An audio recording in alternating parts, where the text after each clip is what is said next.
अंतरराष्ट्रीय युवा विद्वान, जैन दर्शन में यूनिवर्सिटी टॉप व गोल्ड मेडलिस्ट, जैन सिद्धांत एवं न्याय विषयों को सरलता से समझाने वाले, यूएसए, इंग्लैंड, ऑस्ट्रेलिया आदि अनेक देशों में जैन धर्म की महती प्रभावना करने वाले, पंडित टोडरमल पुरस्कार, युवा विद्वत रत्न आदि अनेक पुरस्कारों से सम्मानित मूर्धन्य विद्वान डॉक्टर संजीव कुमार गोधा जयपुर द्वारा जानिए धर्म का मर्म। इस कार्यक्रम के प्रायोजक हैं स्वर्गीय श्री पवन जी कासलीवाल की स्मृति में उनकी धर्मपत्नी श्रीमती मधु जी कासलीवाल जयपुर एवं पुत्री दिव्या चौधरी, दामाद अरिहंत चौधरी, दोहितिक शाइक चौधरी व श्रद्धान चौधरी किशनगढ़ अजमेर राजस्थान। नमोस्तु नमोस्तु नमो अरिहंताणम नमो सिद्धाणम नमो आयरियाणम नमो वज्रायाणम नमो लोये सव्यसाहुणम ओकारं बिंदु संयुक्तं नित्यं ध्यायन्ति योगिनः कामदं मोक्षदं चैव ओंकाराय नमो नमः। अविरल शब्द घनोग प्रक्षालित सकल भूतल मलकलंका मुनिभिरुपासित तीर्थां सरस्वती हरतु नो दुरितान् अज्ञाने तिमिरान्धानां ज्ञानाञ्जन शलाकया चक्षुरुन्मिलितं येन तस्मै श्रीगुरुवे नमः। श्री परम गुरुवे नमः। परम्पराचार्य गुरुवे नमः। सकल कलुष विध्वंसाचार्य गुरुवे नमः। सकल कलुष विध्वंसकं श्रेयसां परिवर्धकं धर्म संबंधकं भव्य जीव मनः प्रतिबोधकारकं पुण्य प्रकाशकं पाप प्रणाशकमिदं शास्त्रं श्री संयम प्रकाश नामधेयम् अस्य मूल ग्रंथ कर्तारे श्री सर्वज्ञ देवास्तोत्तर ग्रंथ कर्तारे श्री गणधर देवा प्रतिगणधर देवा तेषां वचनानुसारम् आचार्य श्री कुंद कुंदामनाय आचार्य सूर्य सागरेण विरचितं श्रोतारः सावधानतया शृण्वन्तु सावधानतया शृण्वन्तु। मंगलम भगवान वीरो मंगलम गौतमो गणी मंगलम कुंद कुंदाद्यो जैन धर्मोस्तु मंगलम सर्वमंगलमांगल्यम सर्वकल्याणकारिकम प्रधानम सर्वधर्माणां जैनम जयतु शासनम जैनम जयतु शासनम जैनम जयतु शासनम। संयम प्रकाश नाम का ये ग्रंथ है आचार्य सूर्य सागर जी द्वारा लिखी गई यह सुंदर अनुपम रचना। यहाँ श्रावकों के योग्य आचरण की चर्चा चल रही थी और कल हमने आप लोगों के बीच में श्रावक की 53 क्रियाओं की चर्चा की। श्रावक के जीवन में कौन कौन सी ऐसी क्रियाएं होनी चाहिए जो श्रावक को सच्चा श्रावक बनाती है। ऐसी कौन सी बातें हैं जिन बातों को देखकर यह कहा जा सके कि हाँ भाई साहब ये जैन श्रावक है। ऐसी समस्त बातों को यहाँ 53 रूप से और कुछ ग्रुप बना करके प्रतिपादित किया गया। महत्वपूर्ण थी बातें, जानने योग्य तो थी कम से कम अपने लिए। हमें पता तो हो कि किन किन बातों का पालन हमारे जीवन में होना चाहिए। वास्तव में पंचम गण स्थानवर्ती श्रावक के जीवन में ये 53 क्रियाओं की बात कही गई है। आज उन्हीं 53 से और थोड़ा सा आगे बढ़ते हैं। ऐसा भी कह सकते हैं कि जो पहली प्रतिमा है उस पहली प्रतिमा के अंतर्गत सप्त व्यसन का त्यागी होने की बात भी कही गई है। सप्त व्यसन का त्यागी होता है वो जीव। सम्यक दृष्टि होता है, शुद्ध सम्यक दृष्टि होता है और सप्त व्यसन का त्यागी होता है। आज हम यहाँ प्रकरण सप्त व्यसन के संदर्भ में प्रारंभ कर रहे हैं। वैसे तो सब जो आत्मार्थी लोग सामने विराजमान हैं वे सब ये कहेंगे हमें सप्त व्यसन का प्रकरण पढ़ने पढ़ाने की क्या ज़रूरत है। तो हम क्या करें? क्या इस सप्त व्यसन के प्रकरण को छोड़ करके आगे बढ़ें? नहीं भाई साहब, इसमें भी कई बातें इस तरह की आएंगी जो शायद हमारी लाइफ से रिलेटेड हो सकती हैं। फिर दूसरी बात ये, खंडित ग्रंथ प्रामाणिक नहीं माना जाता, इसलिए अखंड होना चाहिए, है ना।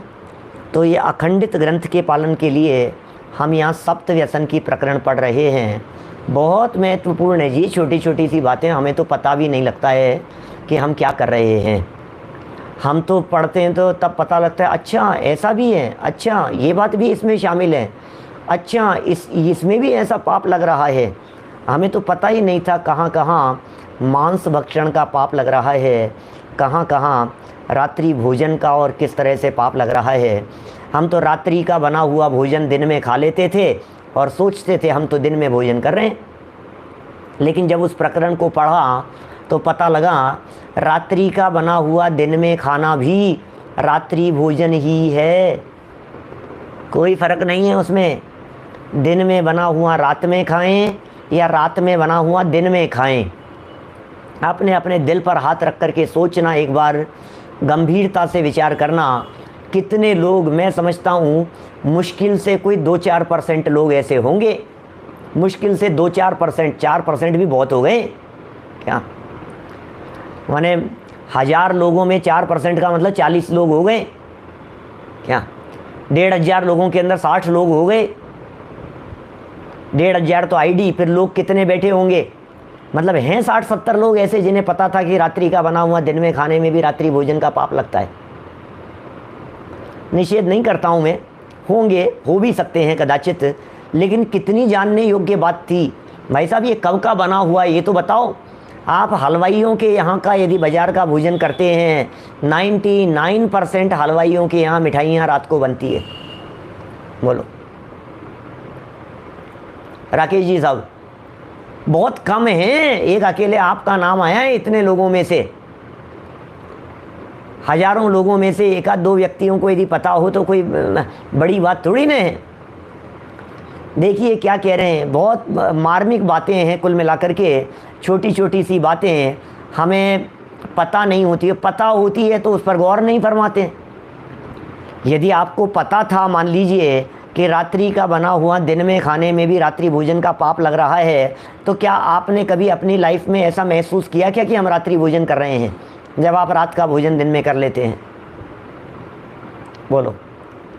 कोई व्यक्ति बाजार से ला करके रबड़ी यदि खाता है, दिन में खा रहा है वो, तो क्या वो समझता है क्या कि हमने रात्रि भोजन किया है?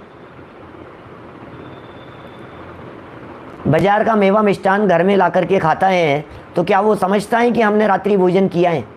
बाजार का तो खाया है, ये तो समझ में आ रही है क्या? बोलो। नहीं होता है वैसा। मतलब कुल मिलाकर के बात ये है जी, कठिन बात है, मैं तो ये कहना चाह रहा हूँ आपसे, कठिन है, हमें मालूम नहीं है क्या क्या हो रहा है। इसलिए जितना अपने से निभ सके उतना निभाने का प्रयास करना, लेकिन जानकारी में तो होना ही चाहिए कि सही बात क्या है। जब तक हमारे सही बात जानकारी में ही नहीं होगी, तब तक हम उस चीज़ को दृढ़ता से निभाएंगे कैसे? इसलिए किसी भी बात को दृढ़ता से निभाने के पहले उस चीज़ को बहुत गहराई से जान लेना ये बहुत ज़रूरी है। चलिए यहाँ आ जाते हैं हम सप्त व्यसन के संदर्भ में। व्यसन होते हैं 7, उनकी बात कर रहे हैं। 208 नंबर पेज पर देखिए। सप्त व्यसन, पद्मनंदी श्रावकाचार्य 14 नंबर का यह श्लोक कह रहे हैं।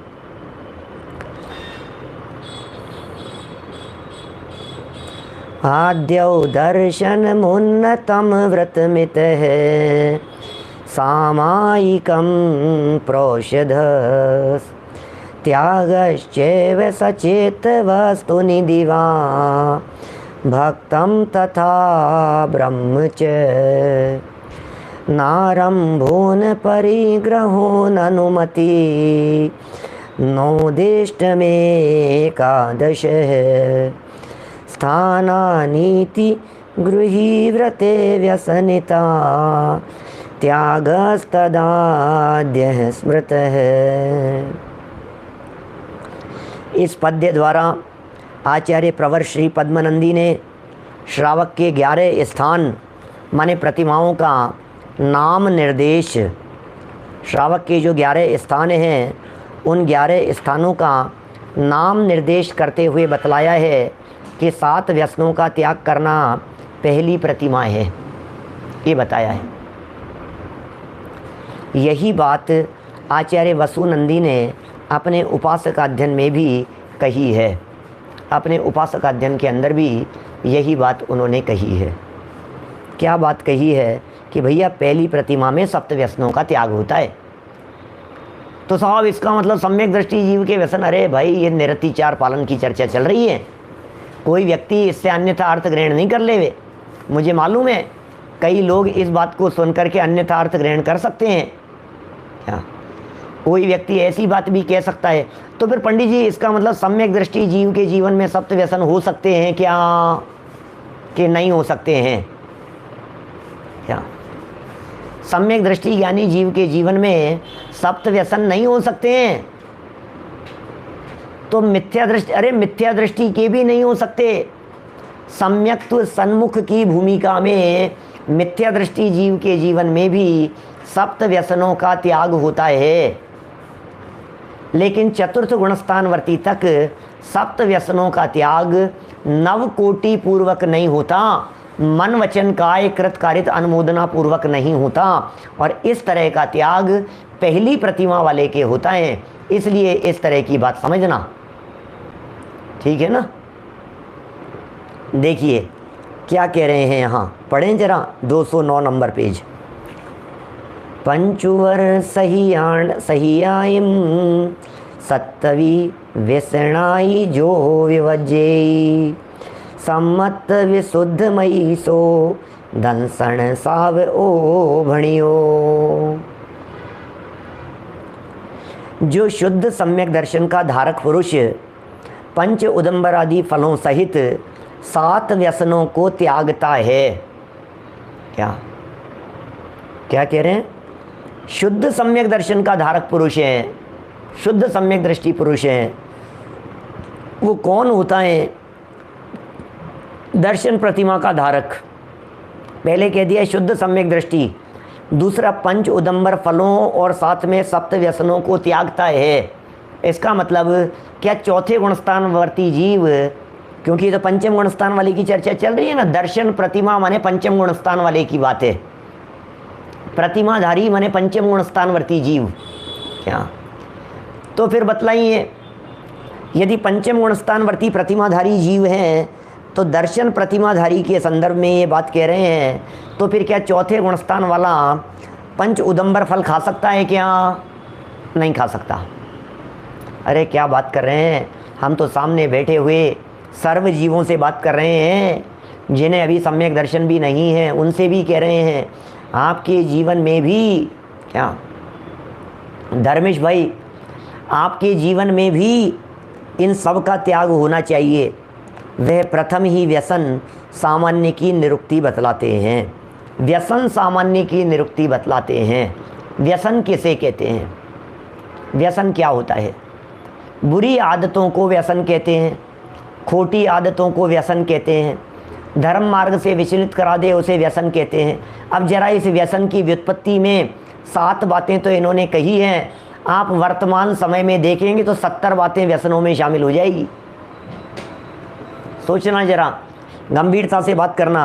अभी मैं यहाँ सिर्फ इन 7 बातों, इनको व्यसन की व्युत्पत्ति पढ़ता हूँ, फिर देखना जरा अपने अपने जीवन में कहाँ कहाँ व्यसन है।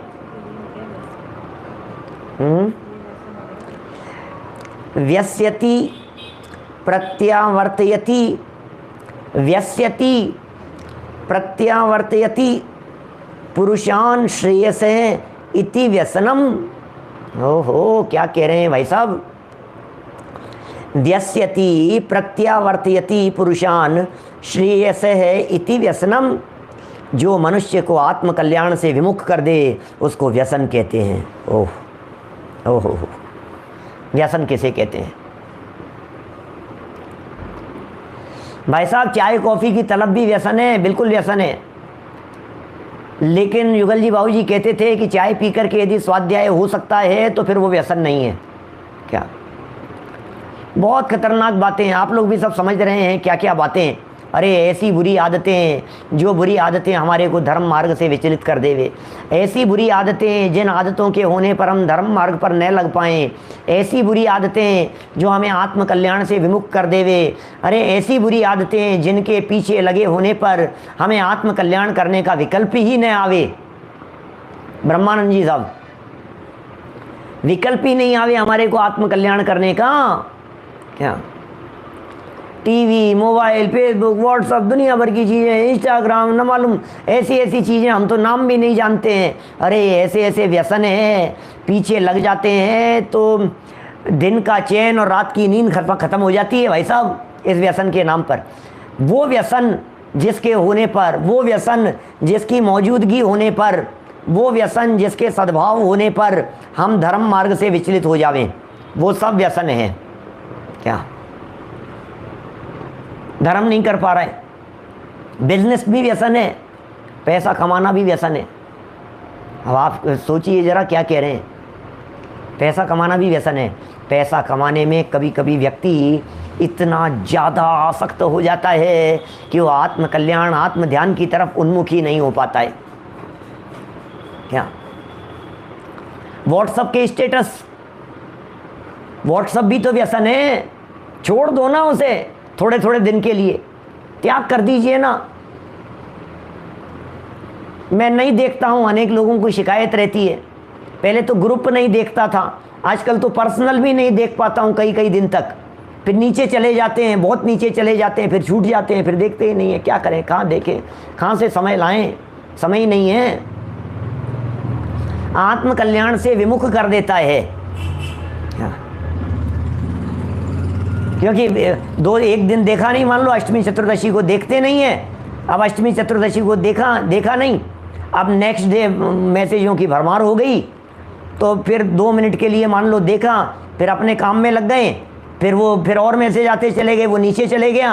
अब कौन जाए नीचे तक, कौन कहाँ तक देखे उसे, छोड़ो उसको, छुट्टी हो गई उसकी। सोचिए, फेसबुक कोई पहले अकाउंट कभी बनाया था, सैकड़ों हजारों लोग ऐसे होंगे जिन लोगों के वो आ करके पड़ी होंगी रिक्वेस्ट, पंडित जी आपने हमारी एक्सेप्ट नहीं करी, एक्सेप्ट नहीं, हम खोलते ही नहीं है, कभी बना होगा अकाउंट, कभी एक्सेप्ट ही नहीं करी उनको। तो मेरा कहने का मतलब ये है, कहाँ लगे भाई साहब, अभी कोई इंस्टाग्राम में है, कोई काय में है, कोई किस चीज़ में है। क्या भाई साहब, ये चीज़ें बहुत ख़तरनाक हैं। फिर मैं देखता हूँ, अभी व्हाट्सअप तो ख़तरनाक था ही, चलो व्हाट्सअप आपने काम चलाने के लिए कभी उपयोगी है, हमारे भी उपयोग में आता है, बहुत सारे काम उसके माध्यम से होते हैं। कोई फाइल भेज देता है, उसे देखनी पड़ती है, कोई पेपर आते हैं वापस भेजने पड़ते हैं, इतना सा 2 मिनट के लिए काम किया तो सामने वाला व्यक्ति ये समझता है कि अभी तो देखा था इन्होंने, फिर भी मेरा मैसेज नहीं देखा, अब क्या करूँ, किसका कहाँ कौन सा मैसेज देखें, बताओ आप, कहाँ देखें और क्या रिप्लाई करें हम। अब उसमें आता है एक और स्टेटस आता है, हमने तो हमारी ज़िंदगी में कभी स्टेटस नहीं देखा, एक आध बार कभी किसी आग्रह से लगा लिया हो। हम कौन एक एक व्यक्ति का स्टेटस चेक करते रहो, किस व्यक्ति ने क्या क्या स्टेटस लगाया है और कितना टाइम उसके अंदर वेस्ट होता है। खैर, इन सारी चीज़ों के बारे में तो आप लोग जानते ही हैं कि ये सब चीज़ें बहुत ज़्यादा टाइम वेस्ट वाली है। न्यूज़पेपर पढ़ना भी व्यसन होता है, टीवी के चिपके रहना, सीरियल वगैरह का भी व्यसन होता है। ऐसे लगा रहता है हमारे दिमाग में, ऐसा लगा रहता है अब क्या होगा, अब क्या होगा, अब क्या होगा, वो व्यसन है। चलिए, बहुत सारे लोग ऐसे होंगे जिन लोगों को टीवी वगैरह देखने की फुर्सत नहीं मिलती, फेसबुक वगैरह चलाने की फुर्सत नहीं मिलती, ठीक है ना, लेकिन पैसा कमाने में इतने मशगूल रहते हैं। रात को 10 बज गए, 11 बज गए, 12 बज गए, मीटिंगें हो रही है, क्लाइंट के साथ में मीटिंग हो रही है, उसके साथ में हो रही है, डील फाइनल हो रही है, पैसे के साथ में हो रही है। अरे भाई साहब, आत्म आराधना कब होगी ये बताओ। क्या ये सब नए नए शौक हैं इस तरह के, वेब सीरीज चलती हैं और क्या क्या चलते हैं, वो सब, वो टिकटॉक क्या क्या आते थे पता नहीं, मैं तो जानता भी नहीं हूँ नाम, टिकटॉक, रील्स आती है, टिकटॉक आते हैं। मैं कुछ नहीं समझता हूँ, मैं तो आप लोग कोई नाम मुझे बता दोगे तो मैं नाम बोल दूँगा। हम तो बहुत बचे हैं, मतलब और बचे ही रहना चाहते हैं, हम तो उलझना भी नहीं चाहते हैं इन सब चीज़ों से। जितना दूर रहो उतना ज़्यादा अच्छा है। क्या आप यदि पैसे के अंदर यदि लगे हुए हैं, क्या उसके पीछे पीछे यदि आप भाग रहे हैं, क्या तो फिर समझ लीजिए वो भी एक प्रकार का व्यसन ही है। पैसा कमाना भी अपने आप में एक व्यसन होता है। किस लिए उसे व्यसन कह रहे हैं? क्योंकि यहाँ शब्द दिया है आत्म कल्याण से विमुख कर दे। हर ऐसी चीज़ जो आपको आत्मकल्याण से विमुख कर दे, हर ऐसी चीज़ जो आपके लिए आत्मकल्याण का समय नहीं निकलने देवे, वो सब व्यसन की श्रेणी में है। हम आपसे पूछते हैं, आपकी लाइफ में ऐसा क्या है जो आपको आराधना नहीं करने दे रहा है? आपकी लाइफ में ऐसा क्या है जो आपको स्वाध्याय नहीं करने दे रहा है? आपकी लाइफ में ऐसा क्या है? देखो कितने स्वाध्यायी लोग लिख रहे हैं सब। हमारे यहाँ टीवी नहीं है, हमने टीवी बंद कर दिया है। आपकी लाइफ में खुद सर्च कीजिए। क्या अनिल भाई साहब, आप खुद सर्च कीजिए, मेरी लाइफ में यदि मैं आत्मकल्याण नहीं कर पा रहा हूं तो मुझे कौन सी ऐसी चीज़ है जो आत्मकल्याण करने से रोक रही है? फ़ोन पे बात करना भी व्यसन होता है। इम्पोर्टेंट बात करें वहाँ तक तो ठीक है, लंबी लंबी बातें करना, जैसे बुजुर्ग लोग होते हैं ना हमारे दादी जी नानी जी जैसे, बहुत बड़ी उम्र वाले 75-80 साल की, वो दिन भर उनको वो फ़ोन ही सहारा दिखता है उनको। अभी इनके फ़ोन कर लो, फिर आधे आधे घंटे तक फिर बातें करेंगे, वो भी एक खतरनाक काम है। युवा साथी लोग भी जो फ़ोन पर लगे रहते हैं, फ़ोन पे समझ लीजिए, फ़ोन पे नहीं, फ़ोन पे तो एक पेमेंट का सिस्टम है, मैं उसकी बात नहीं कर रहा हूँ। फ़ोन कॉल पर लगे रहना, यह भी वास्तव में बहुत ही खतरनाक है। क्या? बहुत खतरनाक है। तो आपको फ़ोन यदि बाधा उत्पन्न करता है तो आप एक काम कर सकते हैं, फ़ोन को स्विच ऑफ करके साइड में पटक देवें, फ़ोन को बंद करके साइड में रख देवें। मैं कई बार करता हूँ ऐसा, फ़ोन को साइलेंट करके साइड में पटक दिया, 2-4 घंटे तक देखा ही नहीं, कुछ मतलब नहीं है। इंटरनेट बंद करके रख दीजिए फ़ोन में। हाँ, तो ये बहुत तरह की बातें हो सकती है। जो इन्होंने जो व्यसन की जो व्युत्पत्ति बतलाई है, निरुक्ति बतलाई है, वो निरुक्ति कितनी महत्वपूर्ण है। जो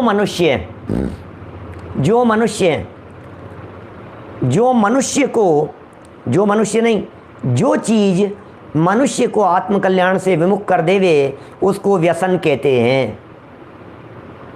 अब चाय की ऐसी तड़प लग गई कि व्यक्ति भूल गया धर्म ध्यान, भूल गया स्वाध्याय आराधना, सब खत्म हो गया। क्या बोलिए, देखिए क्या कह रहे हैं। उसके 7 प्रकार हैं, उनका निर्देश नीचे करते हैं। वो 7 प्रकार हैं, देखिए। द्यूत मास सुरा वैश्या केट चौर्य परांगना महापापानि सप्तेति व्यसनानि त्यजेत बुध। लाठी संहिता 113 नंबर श्लोक था। बुद्धिमान को चाहिए कि वह एक द्यूत मतलब होता है जुआ, नंबर 2 मांस भक्षण, नंबर 3 मदिरा पान, नंबर 4 वैश्यागमन, 5 नंबर शिकार खेलना, 6 नंबर चोरी करना और पर स्त्री सेवन, इन 7 महापापों को त्याग दे। बुद्धिमान को चाहिए इन 7 प्रकार के पापों को त्याग दे। फिर कहते हैं आगे यह निर्दिष्ट करते हैं कि एक व्यसन के सेवन से भी लोग कैसी दुर्दशा को प्राप्त हुए हैं। ओहो, पुराणों के उदाहरण दे करके यहाँ 7 व्यसनों में प्रसिद्ध होने वाले कथानकों का उल्लेख कर दिया है। देखिए क्या कह रहे हैं। पद्मनंदी पंचविंशतिका का 31 नंबर का ये श्लोक कह रहे हैं। द्यूता धर्म सुतः पलादेह बको